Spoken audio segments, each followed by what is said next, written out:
Muito bem, estamos de volta após termos conferido estes primeiros vídeos para esta edição de hoje do Teu 360 Mais Carga, num dia em que damos especial atenção a este tema, construir casas ou cidades. E nada melhor que os nossos convidados para falarem-nos melhor acerca do assunto.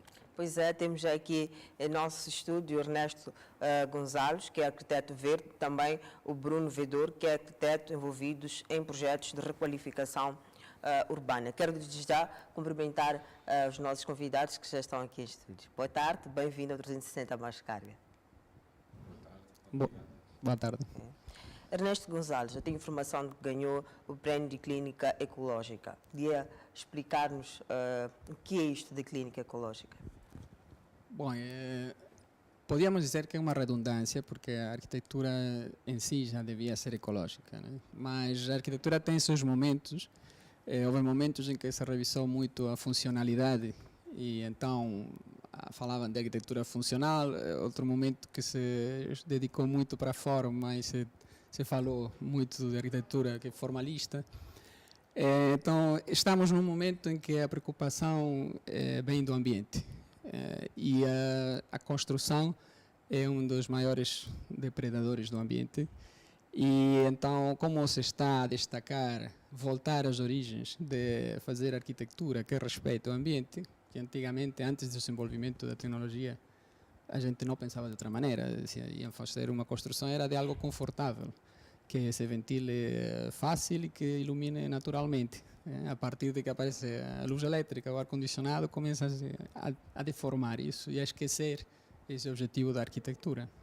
Okay. Então agora se fala de arquitetura ecológica por isso, mas é uma redundância, né? Estamos a pôr ênfase na ecologia para retomá-la. Essa clínica, é uma clínica onde o júri o que diz era que só podia estar naquele sítio. E essa é uma pouco uma definição do que devia ser a arquitetura. Procurar, e não só a arquitetura, sino todas as atividades humanas, procurar os recursos no sítio onde estão, para evitar transporte e para aproveitar as coisas que existem no lugar e desenvolver tecnologias de cada lugar. Então, nessa clínica houve muitas destas coisas, usar a pedra, usar o carvão, porque está numa mina de carvão, juntar a água de chuva e aproveitar a luz solar. Exato. Para aquecimento de água, para também, através de fibras ópticas, para iluminar os ambientes, ter precaução com a orientação do edifício, com a ventilação dos edifícios, com a iluminação dos espaços de trabalho. Era um sítio difícil porque Tete é muito seco e muito quente. Então, criar um microclima ao redor dos edifícios que seja mais úmido e mais fresco. Então, isso é que fez que a clínica tenha toda essa preocupação por armar espaços confortáveis com os recursos que a gente tem. Ok, que interessante. Bruno Vedor é arquiteto, está envolvido em projetos de requalificação urbana. O que é isto de requalificação urbana? Sim, sou arquiteto e planeador físico, daí esta componente da parte da requalificação. Especializei-me nessa área e não só o Bruno, mas somos uma equipe que trabalha nessa área e temos feito... Bem, Bruno, acredito que tenho indicação aqui que o seu microfone não está em perfeitas condições, então podia passar-me este microfone. Dizia, é uma equipe que trabalha nesta área, então são duas componentes diferentes, a arquitetura e o planeamento urbano ou planeamento físico. Temos estado a desenvolver alguns trabalhos dentro de Moçambique, também já desenvolvemos trabalhos fora, nomeadamente em Angola, e temos estado a fazer esse trabalho principalmente com as autarquias, ou os municípios, que são as nossas cidades, são os nossos polos onde há os aglomerados populacionais. E é lá onde nós temos intervindo, uma vez que as pessoas, depois da guerra, aglomeraram-se nestes locais, nestas cidades, e o Estado não tinha condições na altura de criar condições para da habitabilidade para estas pessoas. Então agora começa-se a pensar que as pessoas já estão lá, já existem, e tem que se melhorar as condições. Então é nisto que o Estado ou o Governo começa a pensar em melhorar estas cidades e convida os vários especialistas que a gente tem, nacionais, estrangeiros, que a gente tem, para participarem e pôr o seu conhecimento para a melhoria destas cidades.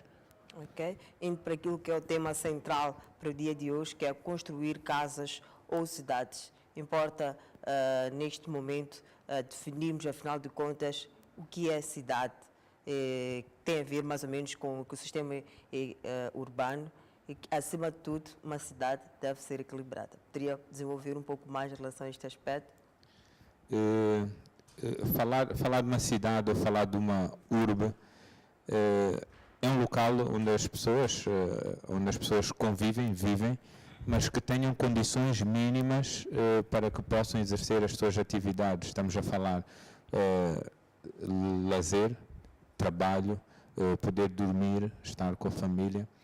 E todas estas atividades acontecem num local, ou preferencialmente num local, porque é lá onde nós nos sentimos bem. Agora, falar de casa, falar de cidade, todos nós, como indivíduo, queremos a casa, a habitação, mas a cidade já não pensamos como indivíduo, já é a um nível muito mais macro, que quem normalmente pensa nisto são já as instituições governamentais. Então, se nós pensarmos, eu como Bruno, eu penso logo na casa, na habitação. Então, como expliquei, com a questão da guerra e o movimento das pessoas, aglomeraram-se e não houve um acompanhamento por parte das estruturas municipais, do Estado, de desenvolvimento dessas cidades. Então, estas cidades estão-se a desenvolver pelas pessoas. As pessoas é que estão a desenvolver e a dinâmica dessas pessoas é que leva ao rumo em que as cidades estão a ter neste momento. As nossas cidades, falam em Moçambique, neste caso. Okay. Gonzalo, tem algo a acrescentar? Bom, acho que é uma dicotomia que está bem para falar, casa ou cidades, mas geralmente, mesmo fazendo uma casa, estamos a fazer cidade, né? O arquiteto nunca deve esquecer que está dentro de uma cidade, dentro de uma estrutura, que tem um impacto dentro daquela estrutura, o que vai fazer. Desde o ponto de vista de aquele conceito, né?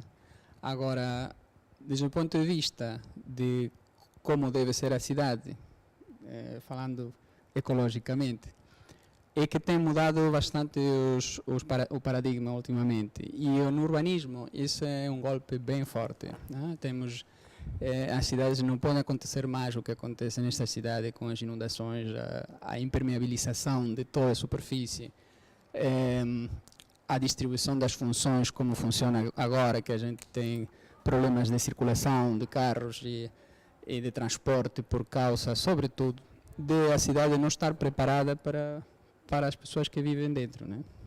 E isso é que é urbanismo. É urbanismo sustentável, cria vários núcleos numa cidade e cada núcleo a gente tem que ir a pé a trabalhar, como eu dizia, todas as atividades que a gente faz, fazê-las a pé. Vou trabalhar, vou ao ginásio, vou levar a criança à escola, vou ao centro de saúde, todo num bairro de não mais de 5.000 vivendas. Então, se a cidade tem mais de 5.000 vivendas, então vão criando-se vários núcleos e centros que têm que estar interligados entre si. Tem que a implantação de uma nova cidade seria, né? Tem que ter muito espaço para a possibilidade de transportar-se em bicicleta, né?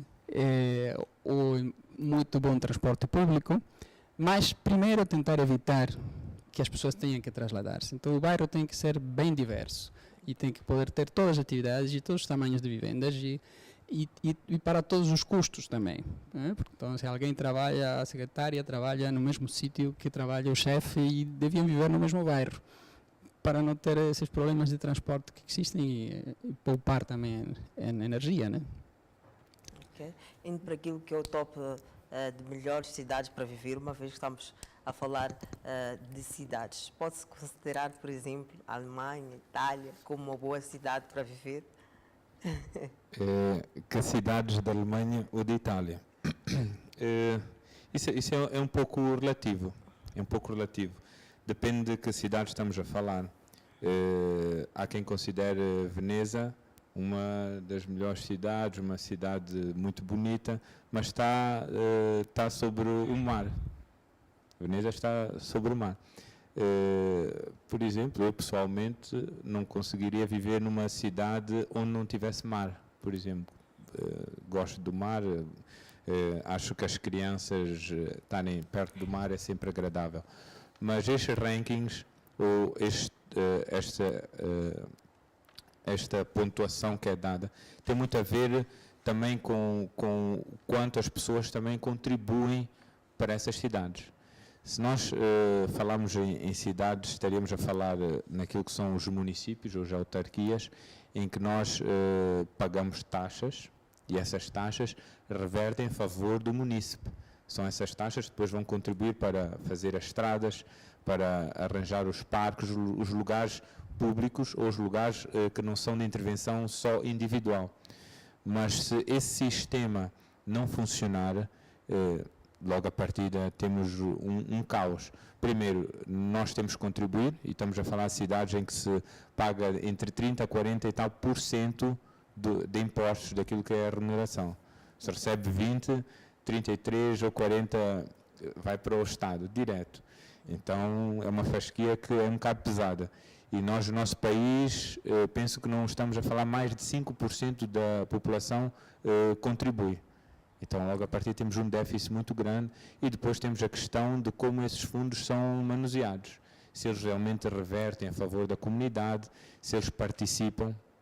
Isto para dizer, nós temos trabalhado com alguns municípios numa questão que é o orçamento participativo, em que as pessoas participam, a comunidade participa e pode dizer o que é que eles gostariam que fosse desenvolvido na sua cidade.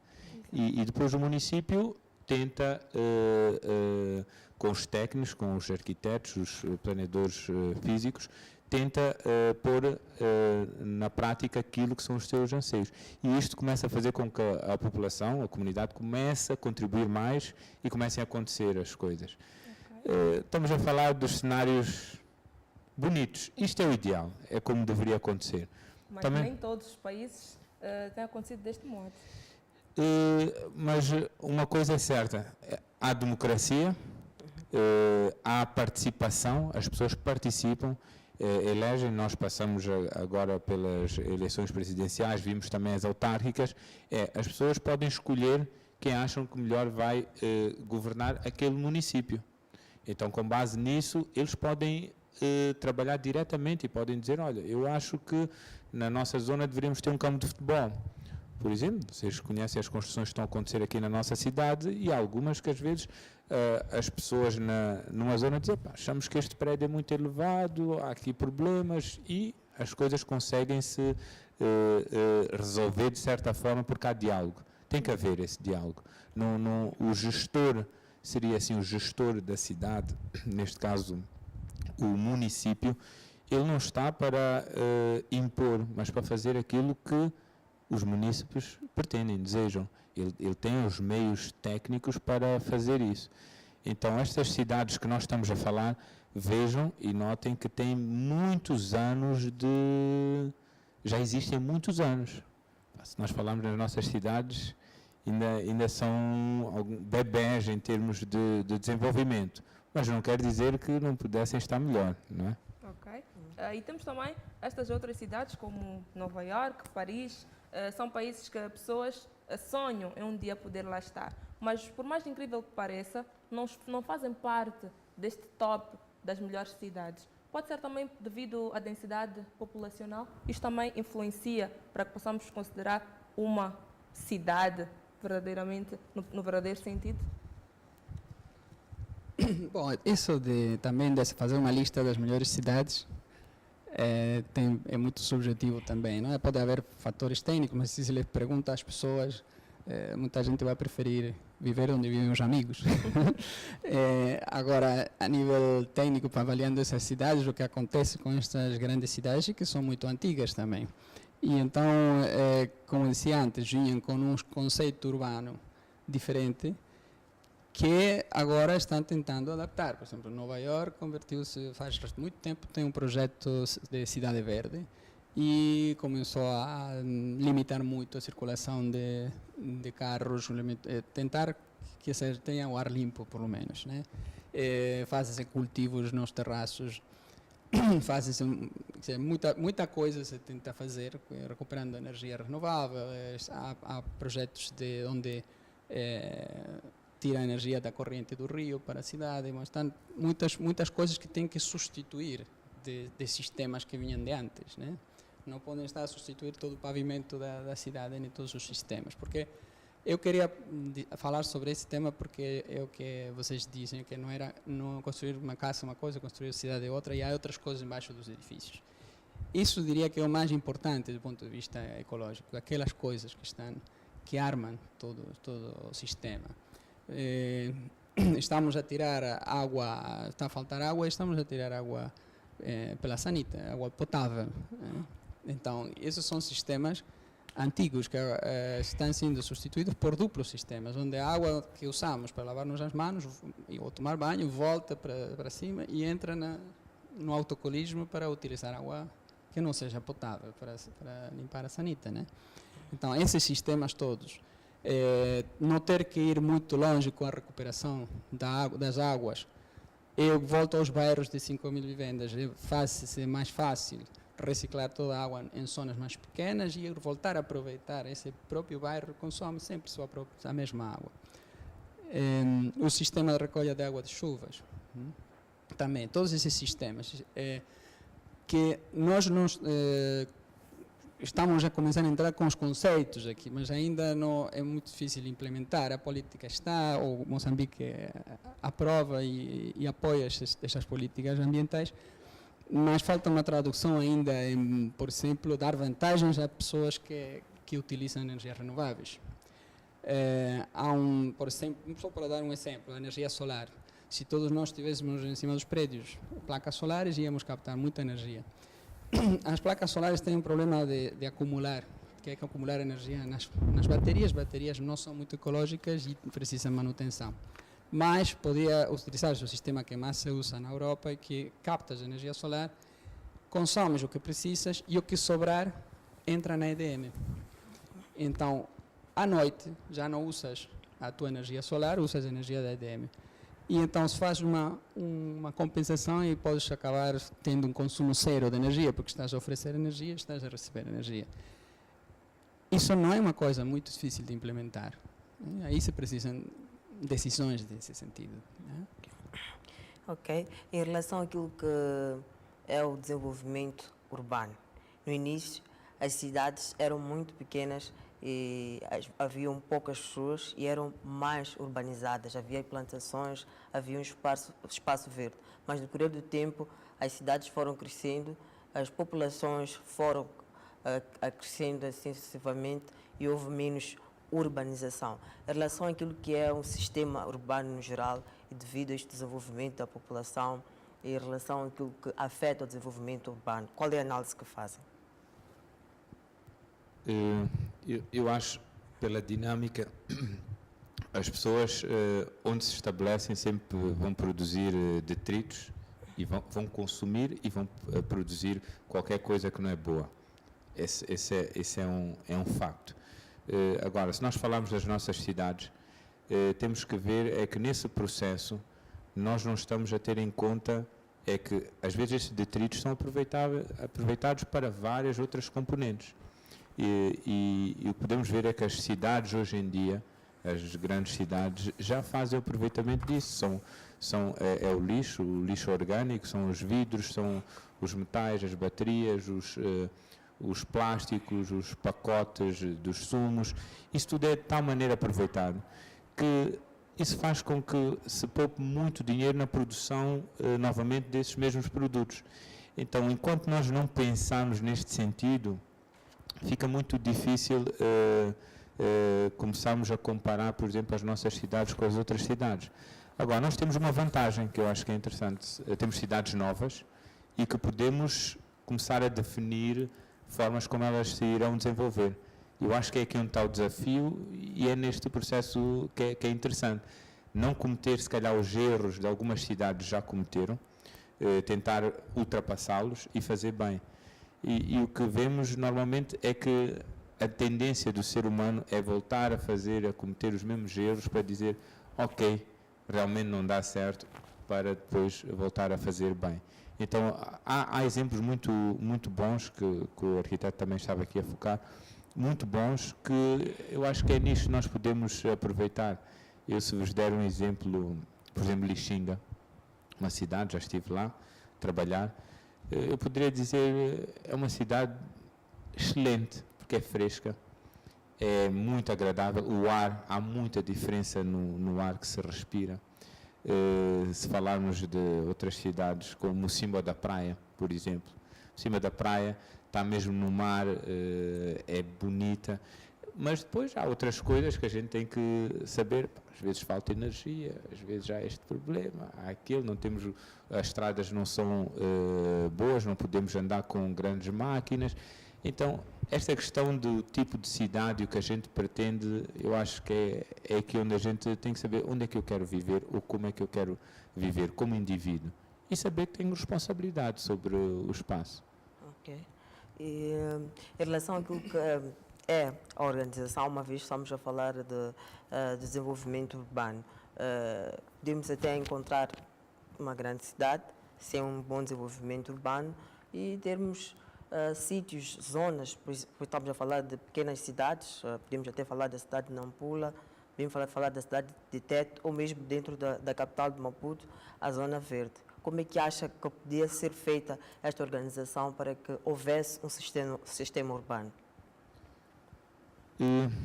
Por exemplo, nós, se falarmos na cidade de Maputo, às vezes converso assim com amigos, quando estão a comer assim a salada, eu digo, olha, esta salada vem ali do Vale do Infulano. E tal. Não, é uma área verde dentro da nossa cidade que produz hortícolas e produz ou abastece a cidade. A questão, por exemplo, de Londres, nós temos a situação que são as hortas dentro da cidade, que dentro das próprias habitações, ou temos a zona consolidada e depois temos a periferia, onde no quintal a pessoa tem uma pequena horta e é essa horta que dá subsistência às famílias e faz com que a gente não tenha tanta pressão que existe atualmente, que a gente importa muitos produtos, os produtos diários, estamos a falar dos vegetais e das frutas. Então, se isto não for pensado ao nível de projetação das cidades, nós depois fica uma cidade em que é só consumista. Estas cidades, algumas das cidades que vocês falam, são consumistas. Os edifícios não funcionam sem o ar-condicionado, o sistema de transportes não funciona sem energia parar.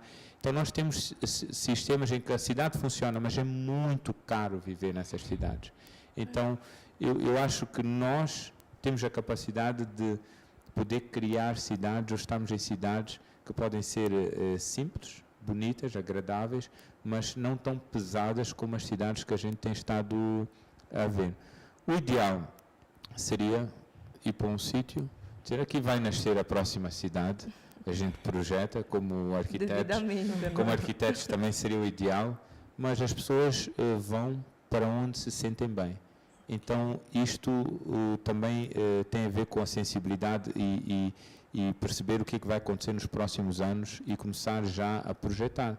Temos cidades no nosso país que nascem ao longo das estradas principais. Xai-Xai, Dondo, são aglomerados em que as pessoas começam-se a estabelecer ali porque as viaturas, os caminhões, os transportes vão parando e começa a haver um certo comércio, as pessoas vão se estabelecendo e começam a crescer. Então, se nós começarmos a prever que ali vai ser um nó ou vai ser um ponto de desenvolvimento e começar a projetar.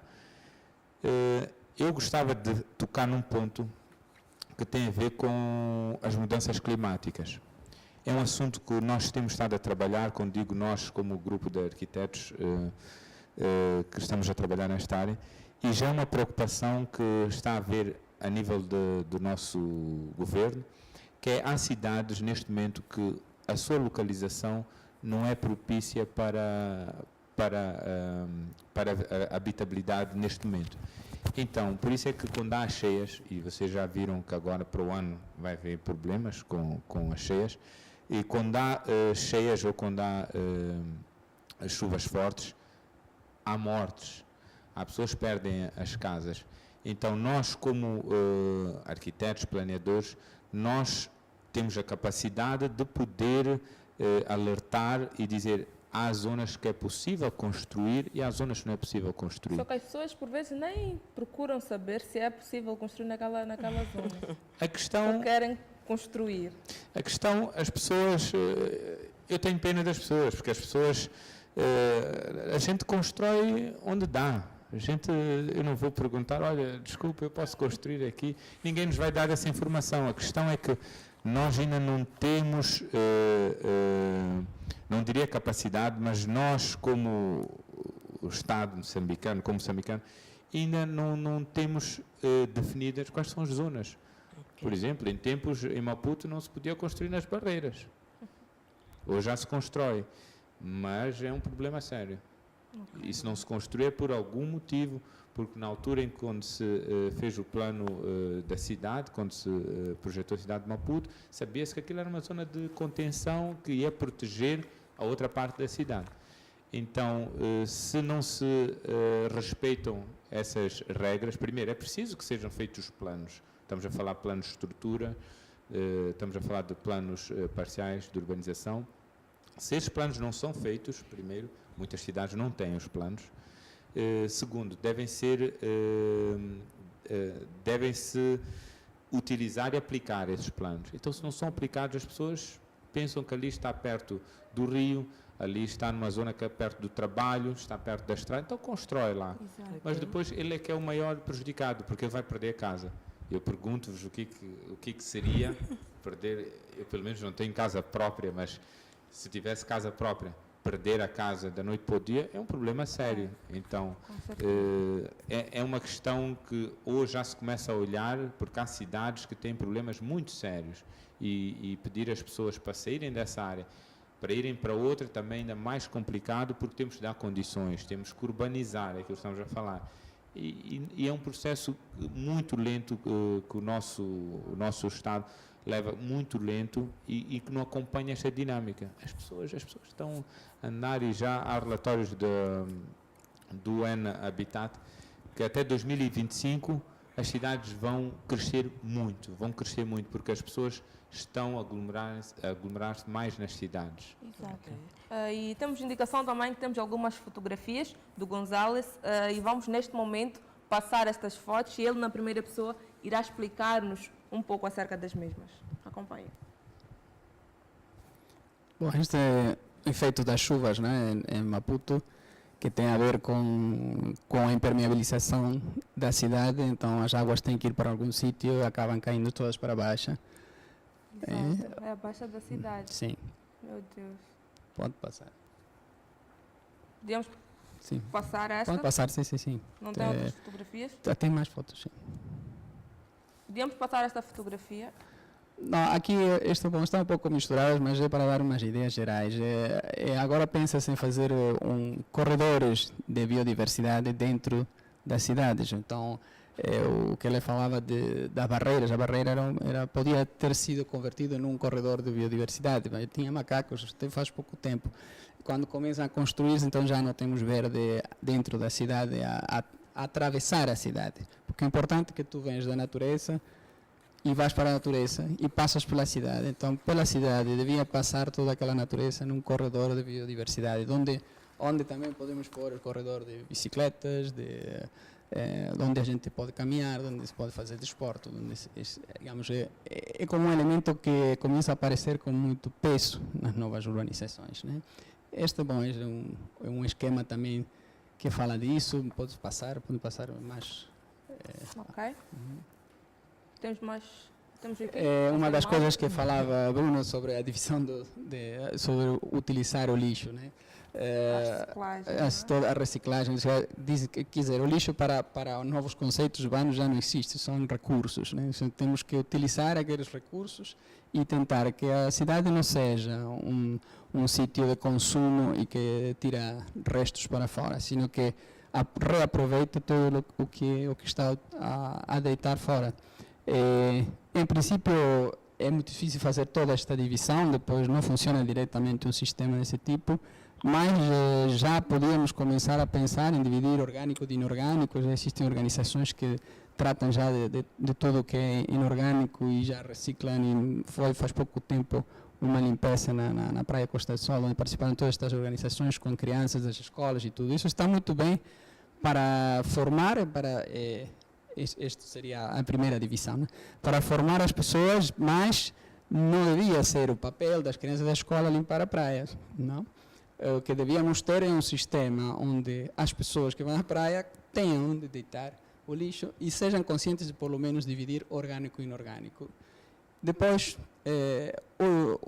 já não seria lixo, são coisas, é muito dinheiro. A verdade é que é um grande negócio a reciclagem dos recursos, que não se aproveita nesta cidade, né? Vou passar. Exato. E temos mais fotografias? Esta imagem? Bom, ele estava a falar aqui justamente da zona de Infulene, e esta é uma foto aérea de Infulene, e corre perigo. É uma zona que produz muito alimento para a cidade de Maputo e vai sendo invadida. Eu acho que há mais uma foto, esta é uma foto mais antiga, depois vem uma foto mais nova, e pode-se ver nas fotos aéreas como a cidade está a comer a zona verde. E então, essas são as coisas que aí que já está mais estreito, né?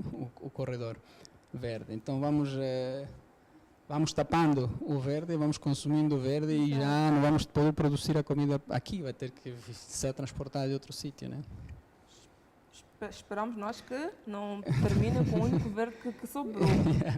Aqui existe, bom, essas são ideias, né, que vamos fazer essas pontes, mas quando falava de corredores de biodiversidade, se acontece que tem que passar uma autopista, então a gente passa por cima com verde, com uma ponte que é só para o verde passar de um lado ao outro. Isso é muito importante para manter a circulação dos animais, o próprio verde autorreproduzir-se, né? E nesta imagem? Bom, nesta imagem são uma ciclovia bastante bem feita, né? Fico preocupado quando vejo a circular, a construir-se e esse tipo de... Mas não é nossa marginal? Se fosse nossa marginal seria só a ciclovia, não estaria a parte de... Parece um pouco estreita a marginal. Onde se tenha cuidado de separar muito bem, os carros não podem entrar na ciclovia, né? A ciclovia é muito importante se pensamos que queremos dar uma solução ao transporte de Maputo. Muita gente podia ir e devia ser incentivada a utilizar essa bicicleta porque faz bem, é saudável, é ecológico. Contava outro dia que fui ao STEM em bicicleta, eu sou professor lá, né, também, e não tinha onde pôr a bicicleta e descobri que não havia nenhuma bicicleta. Eu, quando estudava, todos os alunos íamos em bicicleta, né? Éramos todos que íamos em bicicleta. Agora é o único, o professor chegou com bicicleta e não tinha onde deixar a bicicleta. Nem os guardas vão em bicicleta. Então, é uma cultura que, quando a gente incentiva, consegue pôr. O problema é que se não se criam estas vias, é muito perigoso andar em bicicleta em Maputo. Muito perigoso mesmo. E nós temos um grande índice de mortalidade de ataques cardíacos. Temos muitos hipertensos e temos grandes índices de ataques cardíacos. E isto, de uma ou outra maneira, poderia ajudar. Bem, temos mais uma cidade ecológica boa. Bom, isto que aconteceria em Maputo se fazemos o desenho das ciclovias. A gente ia deixar o carro na ciclovia e íamos ter que andar por lado dos carros com a bicicleta. Porque há que resolver o tema do transporte público. Tem que ser mais agradável ir em transporte público que em carro. E para isso há que desenvolver uma política de transporte e dando a opção da bicicleta, mas também tem a ver com a reorganização da cidade, que a gente possa trabalhar perto, possa chegar aos sítios onde vai sem ter que recorrer ao carro, né? Exato. Okay. Pois bem, ainda temos imagens. Estas já são imagens da clínica que estamos a falar, a clínica que eles chamam ecológica. A lagoa que está ao lado, por exemplo, foi em Tete, na mina de carvão, é uma clínica para atender o pessoal que trabalha na mina, só, não é uma clínica pública.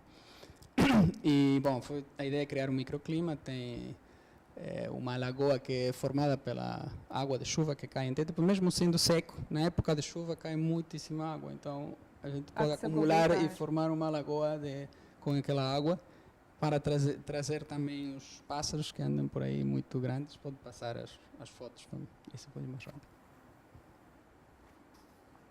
E esta ainda é a clínica? É a clínica, a entrada, bom, estas são gaviões de pedra, que são caixas de arame que têm pedra.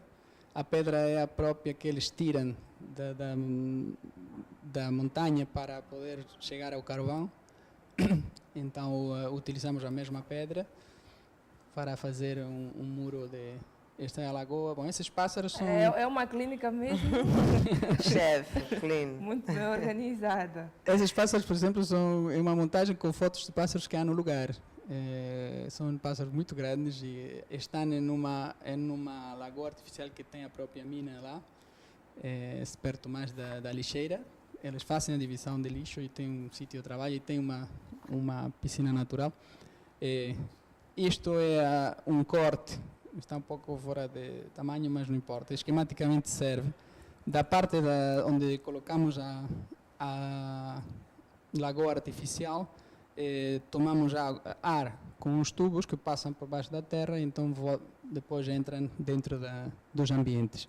A terra está sempre a 16 graus embaixo da terra, então o ar que a gente toma arrefece com a temperatura da terra, né? Um recurso mais barato que um ar-condicionado. Estes são os pátios internos, que têm árvores também, e dentro da clínica, dentro daquele microclima que queremos criar. Ok. E esta foi a última imagem que passamos, a penúltima. Bom, Temos esta aqui a última é a imagem. lixeira, é onde estão todos os pássaros originais para mostrar um pouco como era. Ok? Estas foram as imagens que o nosso convidado trouxe para poder compartilhar com os nossos telespectadores nesta tarde de sexta-feira. E dando continuidade ao nosso tema, mas falando ainda do desenvolvimento urbano, o fluxo migratório, de uma ou de outra maneira, não pode influenciar na organização das cidades, porque as pessoas estão a entrar no nosso país e têm que ter um sítio para poder se instalar. Isto não pode também ser uma das coisas que influencia a má organização das nossas cidades?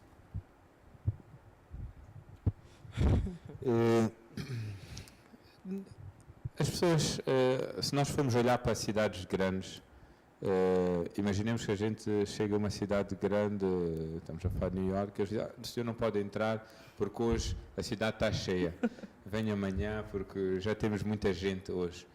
Não, eu acho que as cidades têm que criar capacidade e condições para albergar as pessoas que vêm. Agora, não quer dizer que eu, para que, imaginemos, trabalho na Baixa, tenha que viver na Baixa. Eu posso viver na Matola, posso viver em Marraquém, desde que haja sistemas de transportes públicos que funcionem. Lembro que vi uma notícia em que muita gente que vive para o lado de Marraquém, Ressano Garcia, apanha o comboio. E dizem que o comboio é o melhor porque, sabem, sai às tantas horas e chega às tantas horas, por mais que leve muito tempo, mas é pontual e é mais preciso. Então, para dizer que o que nós precisamos é criar sistemas em que melhorem a qualidade de vida das pessoas que lá estão. E não pensarmos só em alguns grupos ou nichos de pessoas ou elites, mas num todo das pessoas que vivem na cidade. Se nós falarmos de Maputo, estamos a falar de cerca de 2 milhões de habitantes. A cidade de Maputo, na altura quando foi projetada, construída em termos pelos portugueses, foi projetada para cerca de 400 mil ou 600 mil habitantes. Então, imaginem a sobrecarga que hoje a cidade tem. Estamos a falar de 2 milhões de habitantes. 1 milhão 800 mil é a cidade consolidada e na periferia vem a grande maioria. Então, isto cria uma pressão muito grande em termos de consumo de eletricidade, em termos de descargas das águas residuais. Então, aquilo que foi projetado, a forma como a cidade foi projetada, já não aguenta. Então, isto tem que ser repensado, senão chegamos a um ponto que a gente tem que parar e dizer, já não podemos fazer mais nada e temos que recomeçar a pensar a cidade.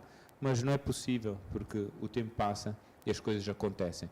Então é um trabalho que tem que ser gradualmente feito de ambos os lados, em que as pessoas precisam de espaço, querem construir, que é o que estamos a ver. Vemos edifícios em altura a aparecerem, que em tempos um edifício de 10 andares, eu subia um edifício de 10 andares e ficava maravilhado porque conseguia ver a cidade toda.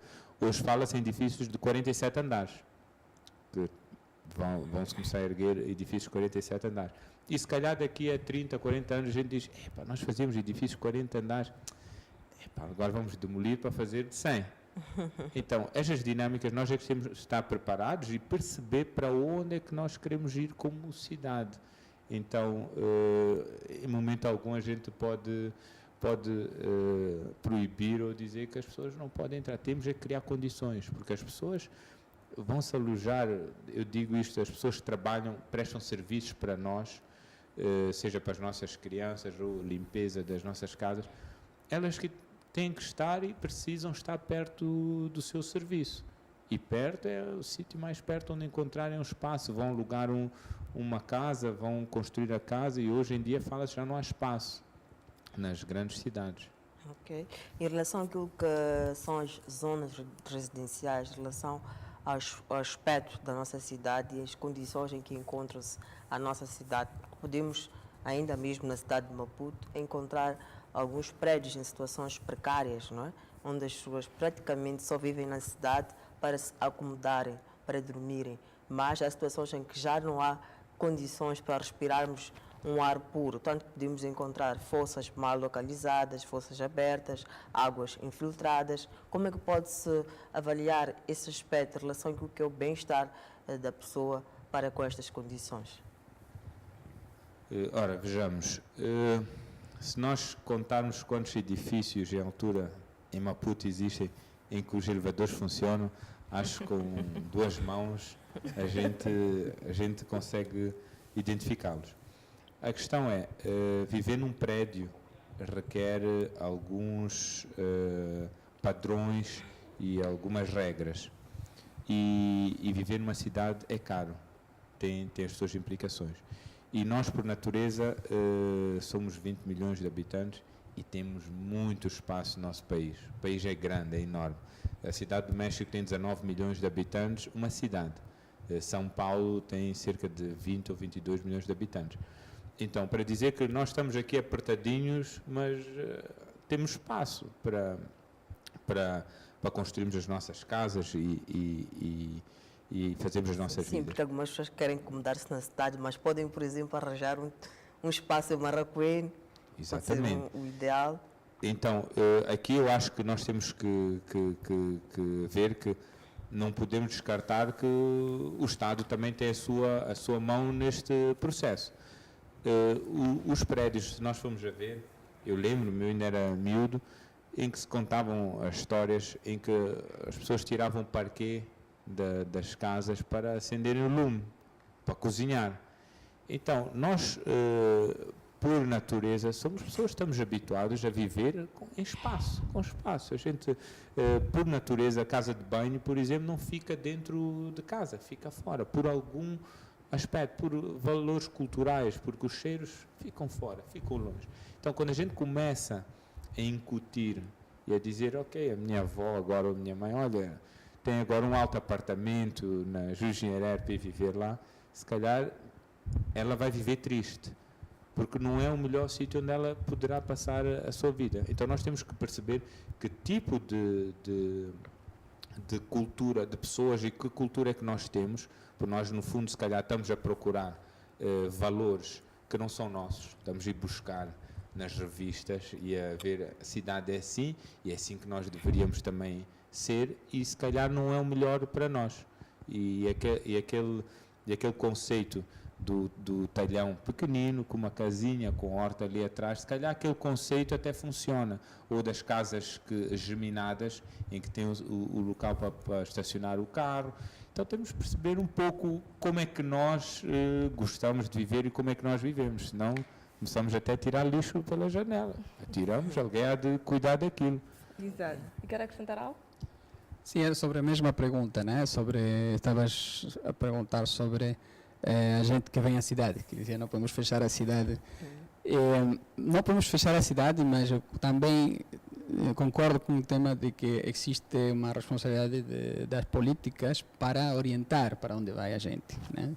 Se a gente cria incentivos fiscais para as empresas explorar o carvão ou o que seja, também devia haver incentivos fiscais para as pessoas para ir viver perto daqueles empreendimentos, por exemplo. Então, se tu tens incentivos fiscais, as pessoas vão para esses sítios. São coisas que já se aplicaram. Por exemplo, na Argentina, para construir, queriam que seja habitado Ushuaia, que é a cidade mais austral do mundo, e lá não se paga impostos. Então, se paga impostos, são muito baixos, não tem imposto de importação das coisas, então podem comprar coisas sem pagar impostos quando importam algo. E muita gente foi viver lá, porque tinha muitas vantagens, né? É um lugar muito isolado, mas muitas desvantagens, mas é bonito e havia incentivos. Então, quando existe uma política, quando há problemas, há que traçar políticas e há que para tentar as pessoas para fazer o que é melhor para todos nós, né? Quando a gente não tem resposta, não tem trabalho nas aldeias, pensa que na cidade vai resolver essas coisas e vem para a cidade que não tem capacidade para recebê-los, né? Exato. E é importante sabermos também qual é a importância do património arquitetônico, porque hoje em dia existem alguns lugares, alguns museus, por exemplo, que são destruídos para dar-se espaço, ceder-se lugar a edifícios super altos. Qual é a importância de preservarmos o património arquitetônico? Uma pergunta interessante. Vamos lá ver. Nós, como qualquer civilização, temos história. Por mais que a nossa história seja curta ou pequena, mas é uma história. Agora, pode haver situações, ou pode haver intenção, que às vezes aquela história não é bonita e a gente quer formular uma nova história. Mas nós temos que ver, há um regulamento que diz que os edifícios anteriores a 1920 são considerados edifícios históricos. Então, tudo que for antes de 1920 não podemos demolir ou destruir. Mas também no meio disso podemos demolir desde que a fachada seja mantida. Então temos o caso da mesquita na Baixa. Exato. Foi uma das situações que houve. Mas também este património não está ainda devidamente catalogado, diria assim. E o que acontece é que hoje em dia um imóvel pertence a alguém. E nós estamos numa situação no mercado livre em que esse alguém quer o maior rendimento desse imóvel. É como ter um carro, a pessoa se vende, transaciona, quer o melhor rendimento. O problema é que nesse processo o próprio Estado também não ganha muito com isso em termos financeiros, em meu ver, são as taxas que são pagas nisso. Então o que acontece é que se não está aquele edifício protegido, ou se nós como cidadãos não protestamos ou tivemos alguma ação sobre isso, não acredito que a gente possa fazer muito na dinâmica em que está, a não ser vendo o que a legislação diz. Okay? Pois é, e em relação ao aspecto de um arquiteto, Jangel, um arquiteto que eu li uma informação de que as pessoas, acima de tudo, devem saber o que são cidades, para quem sabe, estas mesmas pessoas contribuírem para uma cidade no futuro próspero e, acima de tudo, saberem que a cidade não é só feita de prédios, se calhar restaurantes, muitos caros e, acima de tudo, é feita também de um urbanismo. Vocês também defendem esta tese? Eu acho que cada um de nós tem as suas posições ao longo do trabalho que vai realizando. Para mim, eu acho que a cidade depende das pessoas. As pessoas é que fazem a dinâmica. Imaginem, há situações, um feriado, vocês vão pela baixa da cidade ou vão pela cidade e veem que vem a cidade vazia. Mete impressão. O que é que se passa? A cidade morreu, parou. Então, as pessoas é que criam essa dinâmica. E outra coisa, é preciso haver consciencialização. Às vezes a gente não sabe que ultrapassar outro carro, não piscar ou estacionar em cima de passeio, a gente nem percebe o impacto que isso tem na vida das outras pessoas. Então é preciso que as pessoas percebam que a cidade onde vivem é a sua cidade e não é de outro alguém que tem que fazer isto ou aquilo para melhorar a sua cidade. Nós é que devemos fazer e melhorar. Eu queria dar um exemplo, quando nós estamos a falar nesta questão, tocou o exemplo de Marraquém. Nós, há uns anos atrás, houve um atalhamento que foi feito em Belo Horizonte e as pessoas começaram a construir, fizeram as casas, as vivendas, porque aquela questão que eu falei, estar numa vivenda, numa casa é sempre melhor do que estar numa flat, num prédio. Hoje, e são pessoas que ou tinham flats antigas, compraram o APE na altura e venderam.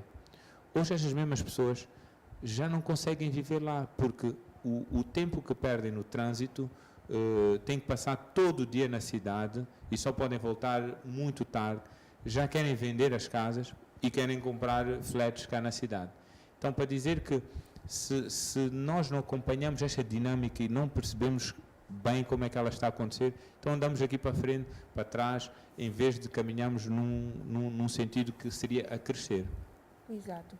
E tenho indicação que chegamos à reta final da nossa conversa. Em jeito de fecho, qual é a mensagem que tem a deixar ficar para os nossos telespectadores quando se fala de construção de casas ou cidades? Gonzales. Bom, como eu já tinha dito antes, e o Arteto também tinha dito, se trata de ser conscientes que fazer uma casa também é fazer cidade. É parte da cidade, é uma célula da cidade. E a gente tem que participar em todos os processos que formam aquela cidade. E não só a gente, também quem dirige, o governo, o município, tem que estar sempre muito atento a essas coisas, pode incentivar ou não o que acontece dentro da cidade. Pode existir um controle, com a limitação da altura, por exemplo, pode dizer a casa não se pode construir mais de 2 andares, e as casas que existem lá são de 2 andares, preservamos um bairro. Se libertarmos a altura, então vai desaparecer o museu, vai desaparecer as casas, porque o município libertou a altura. Não é só... As políticas traçam muito o que vai acontecer numa cidade. Então, participar mais e opinar mais, e ir a todas a gente apresenta esses projetos urbanos, o município apresenta projetos urbanos, então a gente devia haver muita difusão disso para discutir mais e participar mais na conformação das nossas cidades. Ok. Pois é. Queria só dizer, olha, as nossas cidades moçambicanas, nem todas, mas algumas são espetaculares, são muito bonitas. E a dizer, temos de deixar um pouco de comparar com as outras. Existem outras cidades também bonitas, podemos comparar na positiva, ver que aspectos podemos tirar dessas cidades, mas pensar que a gente tem que viver com o que tem e onde estamos. Então, melhorar ali onde nós estamos, porque se nós vivemos a olhar para o lado, a gente não vive ali onde está. Então, como o arquiteto disse, participar.